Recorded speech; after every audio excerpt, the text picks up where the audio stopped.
Amém. Glória a Deus. Vamos abrir nossas Bíblias no texto que se encontra em 1 João, capítulo 1. 1 João, capítulo 1. É aqui que divide o...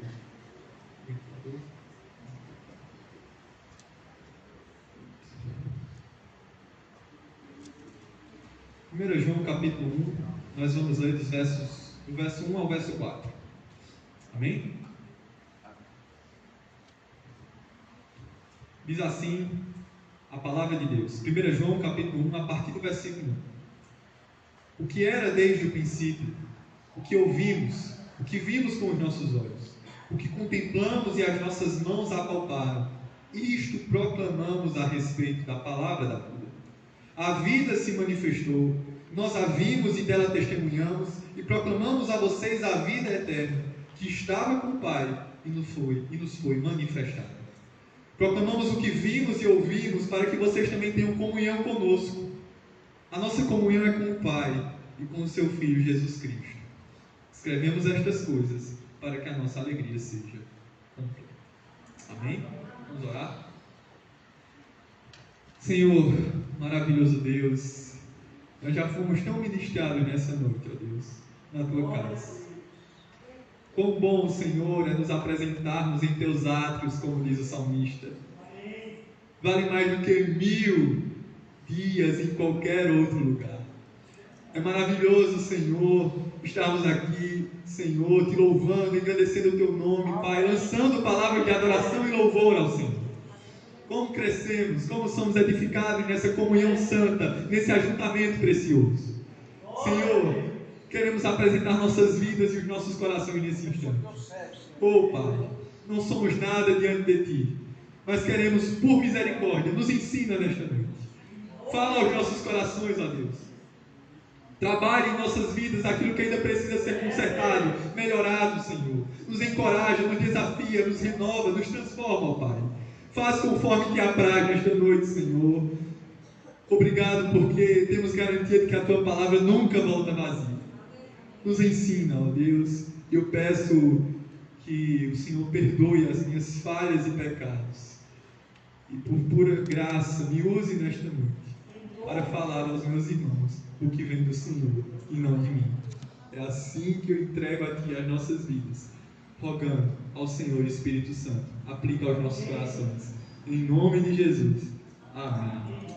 Amém, irmãos. Firmados numa base sólida. É acerca disso que eu gostaria de refletir com os irmãos nesta noite. Deixe sua Bíblia aberta, porque nós vamos passear bastante por esta carta de 1 João hoje. Vamos ir e vir muito, a fim de nós termos um entendimento ampliado daquilo que Deus quer nos ensinar aqui.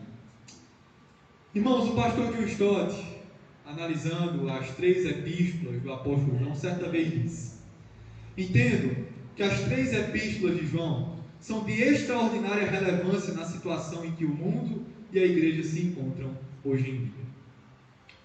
Queridos, nós temos em mãos aqui uma obra, um texto que, embora seja chamado de epístola ou de carta, não possui a forma de carta.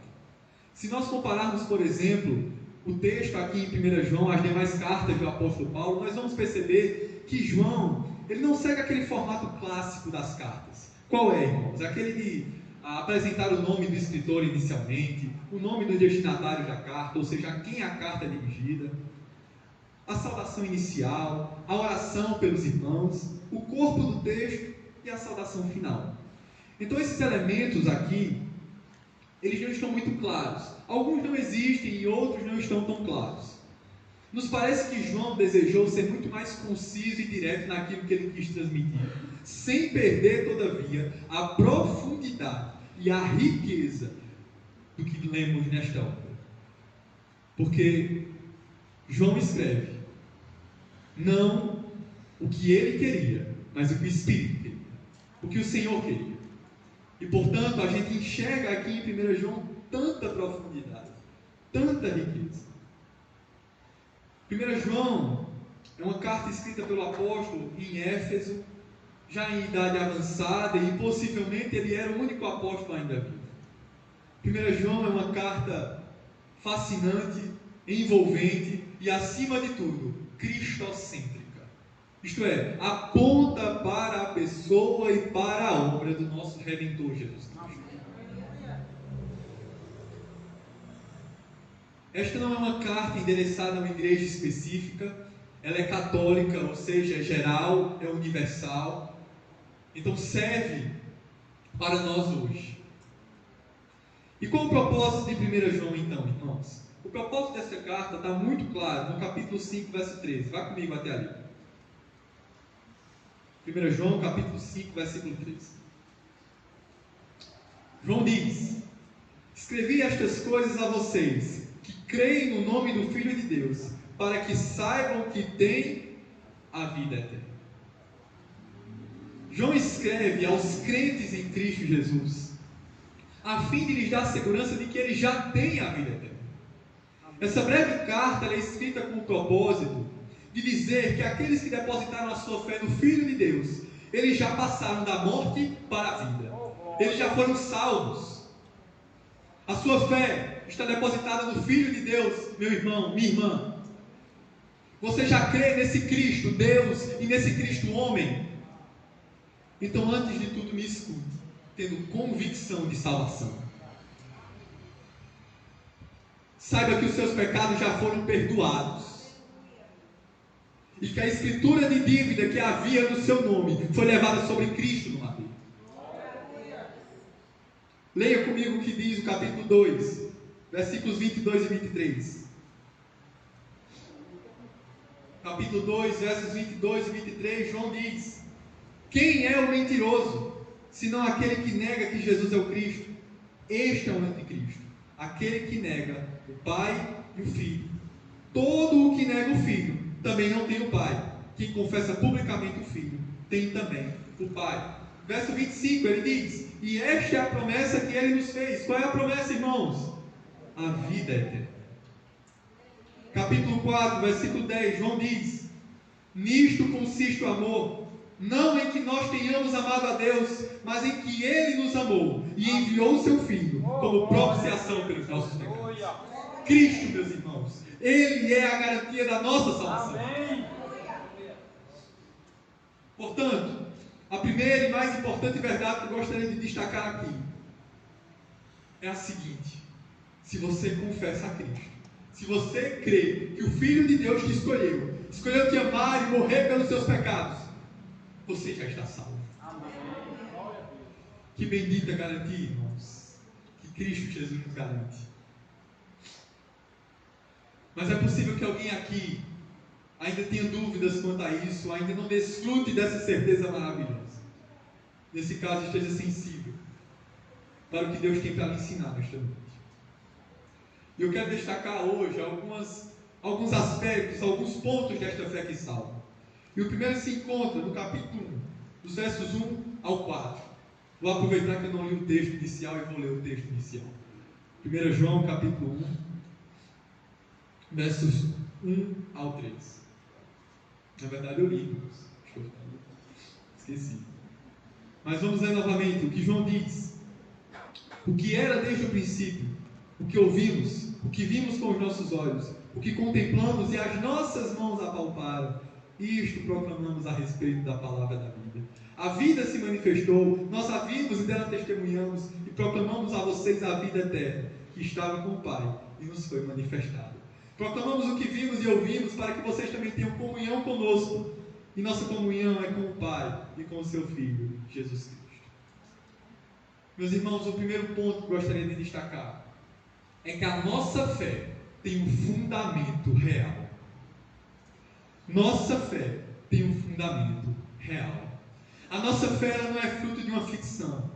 A nossa fé ela não é fruto de devaneio humano. A nossa fé não é fruto de uma fábula engenhosamente inventada. A nossa fé não é fruto de uma história sem fundamento. Não! A nossa fé, ela é fruto e ela está firmada no Verbo de Deus, Cristo Jesus, a palavra da vida.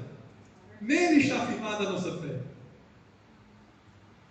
Cristo Jesus que se fez carne, irmãos. Ele é a base sólida que alicerça a nossa fé e, portanto, a nossa salvação.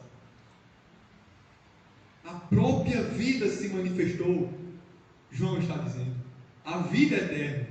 E é essa a vida, como ele diz aqui, que nós proclamamos ao mundo, que nós gritamos ao mundo, com as nossas vidas e com as nossas palavras, para que o mundo conheça a verdadeira salvação e tenha comunhão com Deus e comunhão conosco. João, ele está querendo nos mostrar que a vinda do Messias não é história para boi dormir, não é balela, não é algo sem fundamentos. Na verdade, a vinda de Jesus é um fato histórico, comprovado, verificável. Ele o viu. João diz: nós o vimos. E sabe por que João sente a necessidade de falar a respeito disso, meus irmãos? Porque estava surgindo no meio da igreja ali em Éfeso um falso ensino que ganhou muita força nos primeiros anos, nos primeiros séculos da igreja cristã, chamado gnosticismo.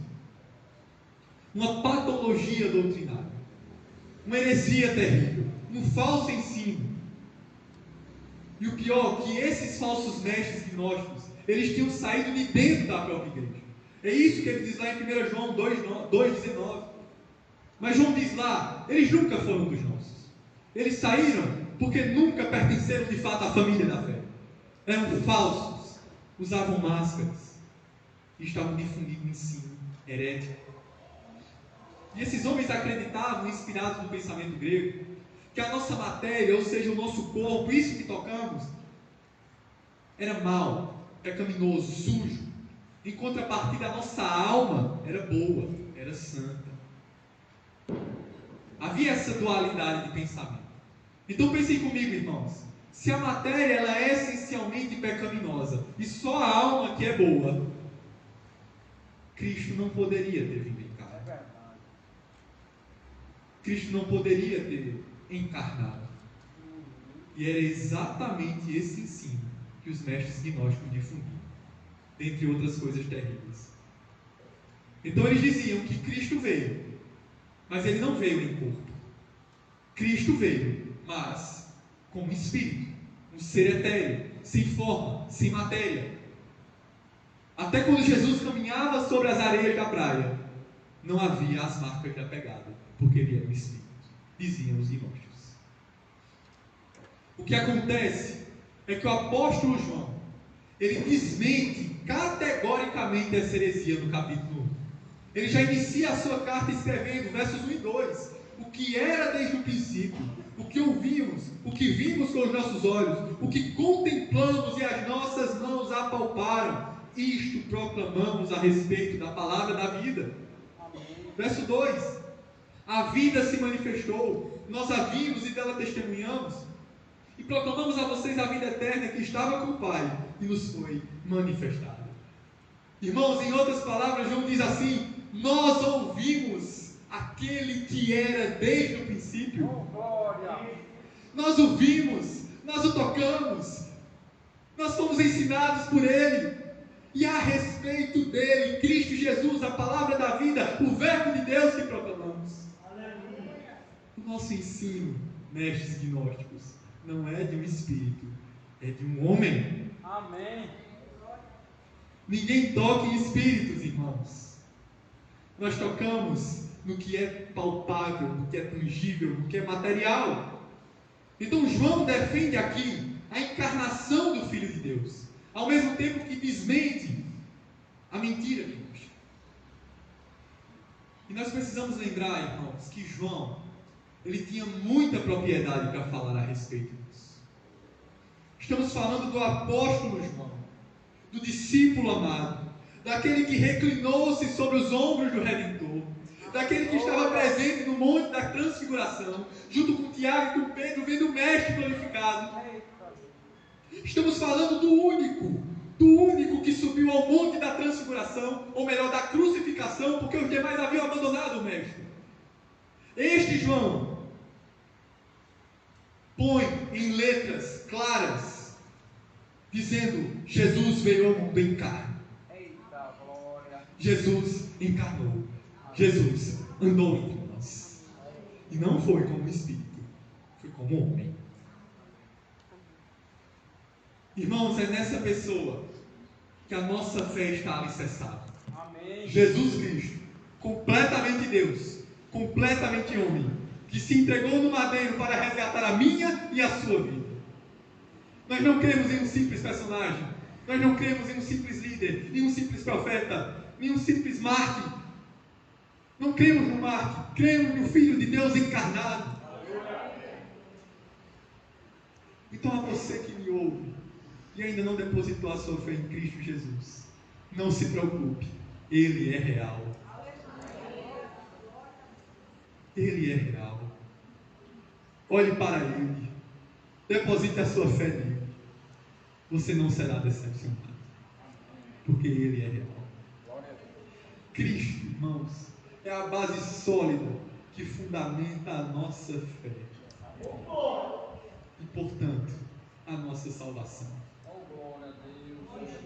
Estamos seguros demais em Cristo. Amém. Nada abala os que estão firmados em Cristo Jesus. Podemos ter certeza disso, amém? Todavia, nós precisamos destacar que, sim, quando a gente lê 1 João, nós percebemos que ele escreve para nos dar segurança de que aqueles que depositaram a fé em Cristo Jesus já estão salvos e podem ter essa certeza. Mas ao mesmo tempo, é propósito de João, é propósito do Espírito Santo nos alertar que aqueles que acham que são salvos podem não ser. E para isso, João vai nos mostrar evidências da verdadeira fé em Cristo Jesus. Eu queria ver com os irmãos duas dessas evidências.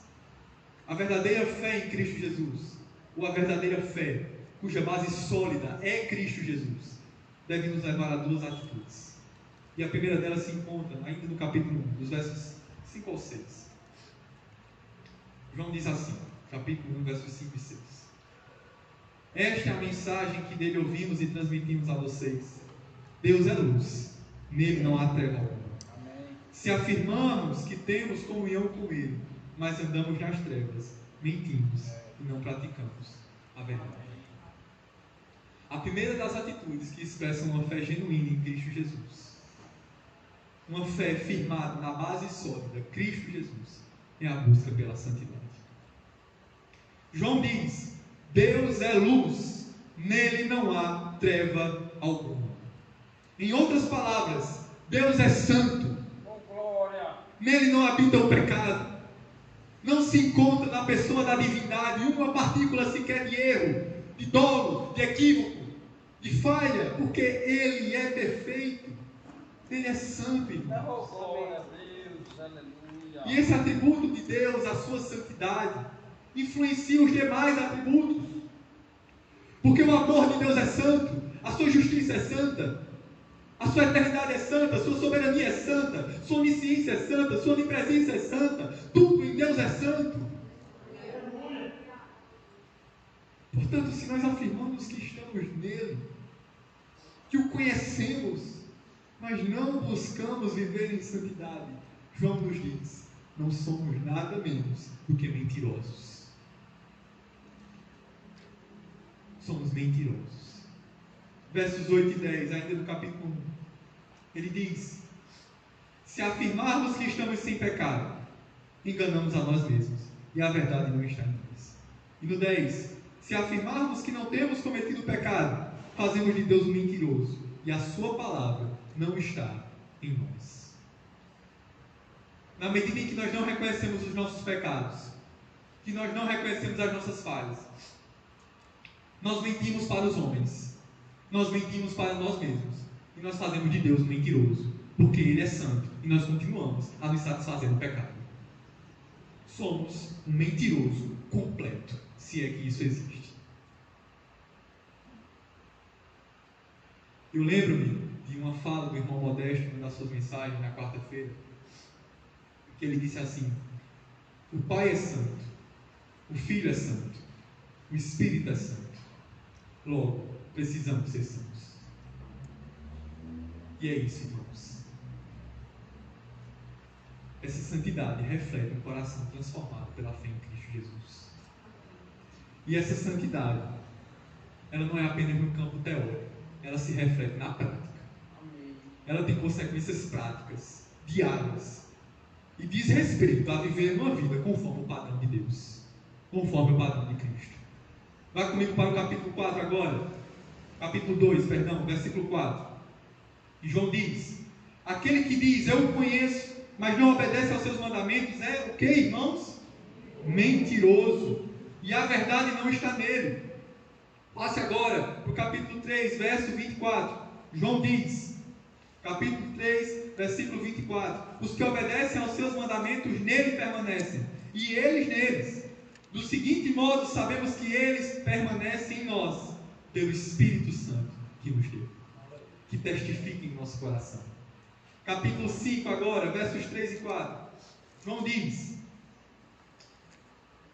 porque nisto consiste o amor a Deus, em obedecer aos seus mandamentos. E os seus mandamentos não são pesados. O que é nascido de Deus vence o mundo. E esta é a vitória que vence o mundo, a nossa fé. Amém. Quem é que vence o mundo? João pergunta. Somente aquele que crê que Jesus é o Filho de Deus. Está aí, irmãos, a solução. O antídoto para vencermos o mundo, o pecado, a carne, o inferno. Crer em Cristo Jesus. A nossa fé em Jesus é poderosa para nos fazer vencer. Amém. A gente lê aqui, irmãos, que buscar a santidade implica em uma vida de obediência a Deus. Confessar a Cristo como Senhor deve vir acompanhado de uma vida conforme os padrões de Cristo, que são os padrões da Bíblia.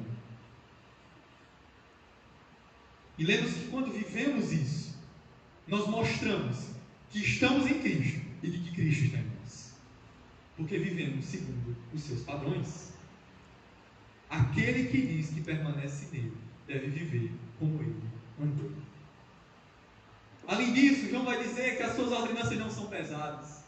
O mundo constantemente nos acusa de sermos bitolados, de sermos quadrados, de vivermos segundo uma doutrina que é dura, que é pesada, mas João está dizendo, não é. É leve.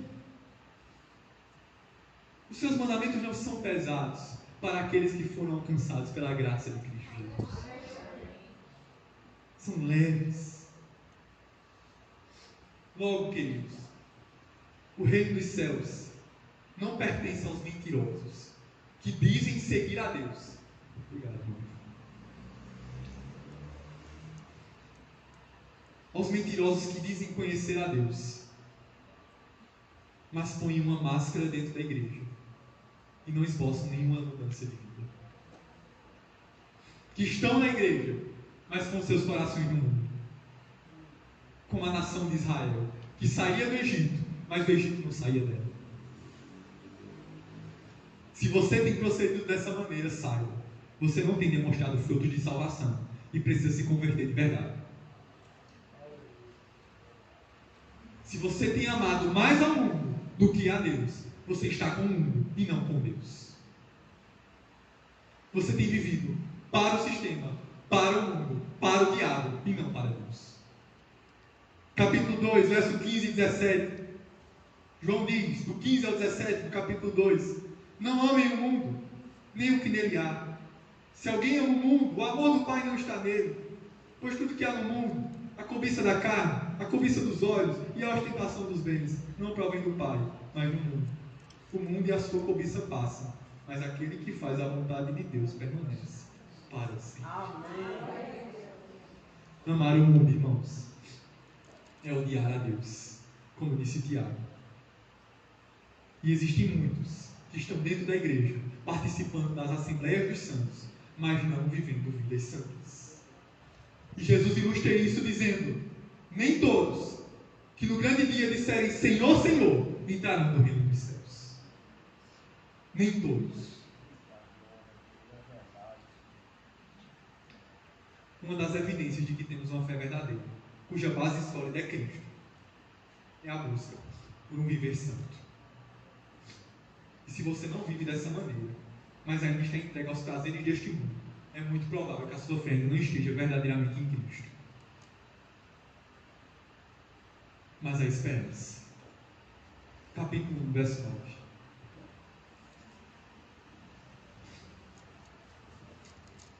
Se confessarmos os nossos pecados, Ele é fiel e justo para perdoar os nossos pecados e nos purificar de toda injustiça. Glória a Deus, irmãos. O Pai, Ele está disposto a nos perdoar, porque Cristo satisfez em seu corpo a justiça que deveria ser imputada sobre nós. A punição pelo pecado da humanidade foi sobre Cristo. E portanto, hoje, na medida em que você humildemente coloca-se diante de Cristo, reconhecendo suas falhas e pecados, você obtém perdão. Não sou eu que estou dizendo, é a palavra de Deus. Portanto, a primeira evidência de uma fé verdadeira, cuja base sólida é Cristo Jesus, é que nós buscamos viver uma vida santa. Amém? Amém. Segunda evidência, irmãos, está no capítulo 2, versos 9 e 10. Capítulo 2, versículos 9 e 10. João diz assim: quem afirma estar na luz, mas odeia o seu irmão, continua nas trevas. Quem ama seu irmão permanece na luz, e nele não há causa de tropeço. Mas quem odeia o seu irmão está nas trevas, e anda nas trevas, não sabe para onde vai, porque as trevas o cegam. A última evidência que eu gostaria de deixar aqui, irmãos, e que demonstra que temos uma fé verdadeira, firmada na base sólida de Cristo Jesus, é que amamos nossos irmãos. Aqueles que dizem que estão na luz, que dizem andar em santidade, mas têm ira contra seus irmãos, permanecem nas trevas. Nada mudou em suas vidas.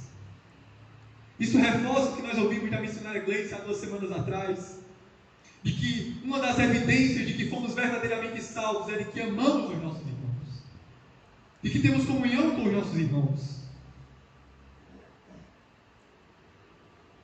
Capítulo 4, verso 20. João diz: se alguém afirmar, eu amo a Deus, mas odiar o seu irmão, é o que, irmãos? É mentiroso. Pois quem não ama o seu irmão a quem vê, não pode amar a Deus a quem não vê. Lembram quando João diz que aquele que nega que Cristo é o Filho de Deus é mentiroso? Lembram quando ele diz que aquele que diz não ter pecado é mentiroso? Ele agora está dizendo que quem diz amar a Deus, mas odeia o seu irmão, é tão mentiroso quanto. É farinha do mesmo saco. Nunca mudou. Está em trevas. Precisa se converter.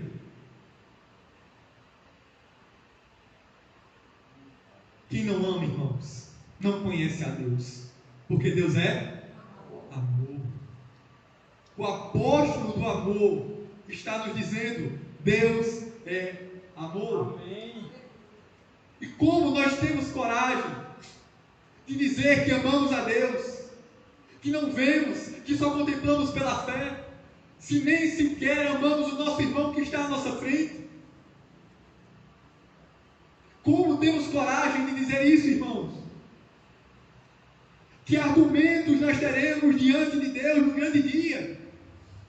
Ah, Senhor, eu te amava muito, eu só não suportava meu fulano. Eu te amava, Senhor, de todo o coração, mas eu não suportava estar na presença daquele irmão. Apartai-vos de mim, nunca vos conheci. Pode ser a resposta de Jesus. Sem amor, irmãos, não há cristianismo. Sem amor, não há evangelho.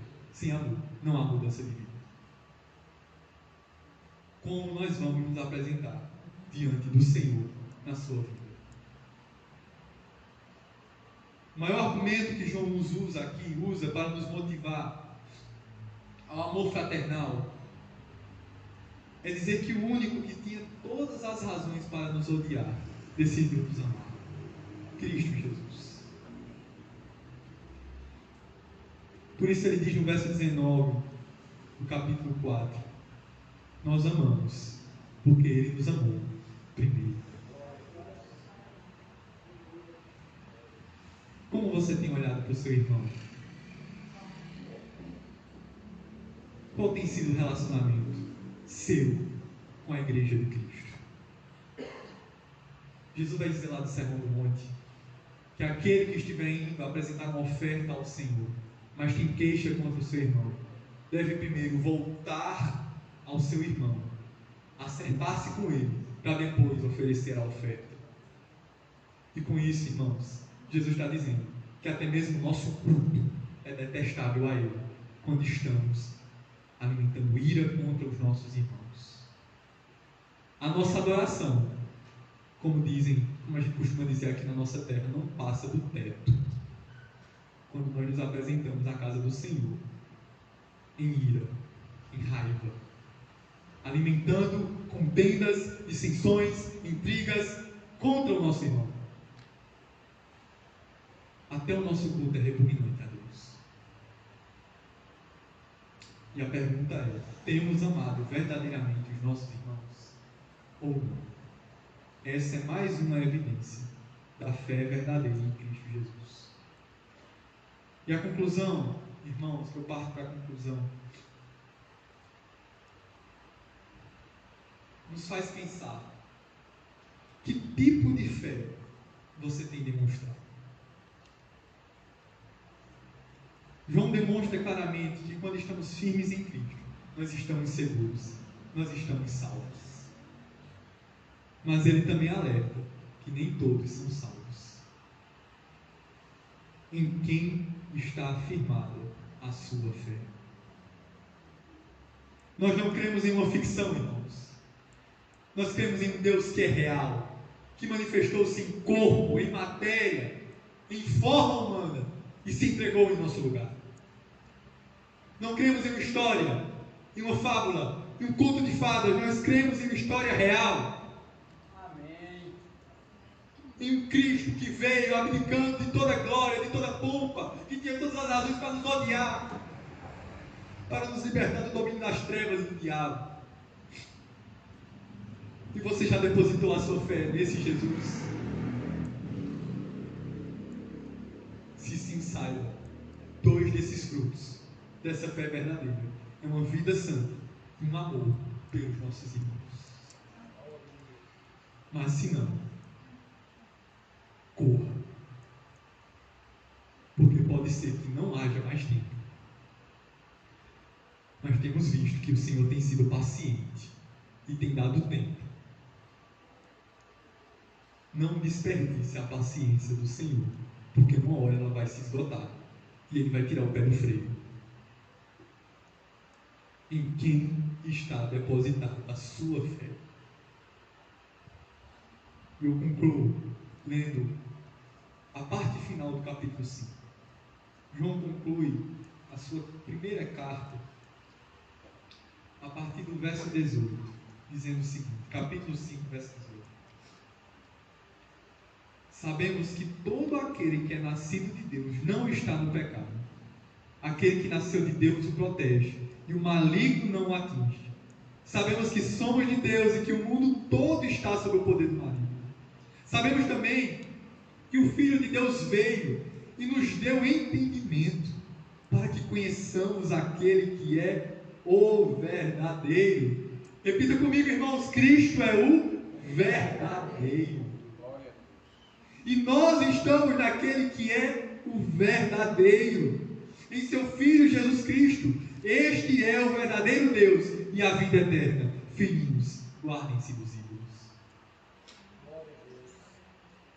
Irmãos, eu só quero concluir dizendo: Cristo Jesus é o verdadeiro. Cristo Jesus é a base sólida, firme, rochedo forte, que fundamenta a nossa fé e a nossa salvação. Ele é a vida eterna. Nele temos vida eterna. Olhe para o Senhor, deposite a sua fé no Senhor, desfrute da salvação que vem do Senhor. Amém. Portanto, nossa fé tem um fundamento real. E essa fé desemboca, invariavelmente, em uma vida santa. E no amor que temos uns pelos outros. Amém? Vamos orar?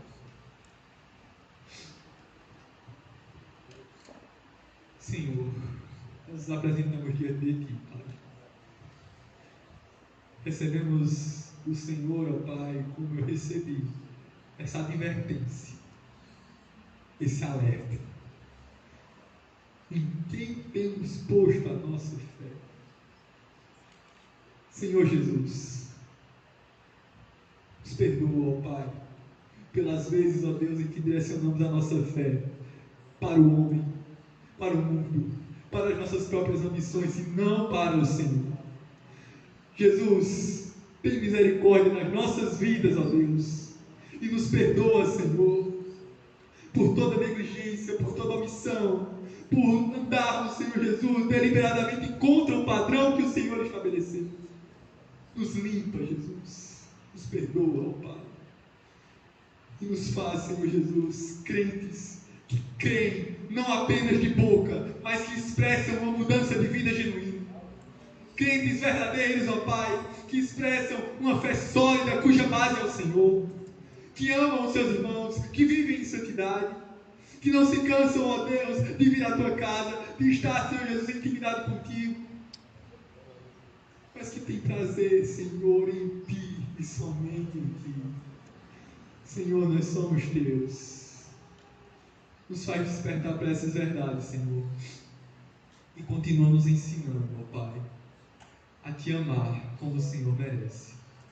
Que a gente não despreze a salvação que o Senhor nos concedeu. Que a gente não despreze a obra vicária do Senhor na cruz do Calvário, mas que a gente olhe todos os dias para esse sacrifício e lembremos, foi por mim, hoje eu sou transformado. Nos lembra sobre isso dia após dia, Senhor. Nos faz viver essa mensagem para o louvor e honra do Teu nome, que oramos assim em nome de Jesus. Amém. Deus abençoe.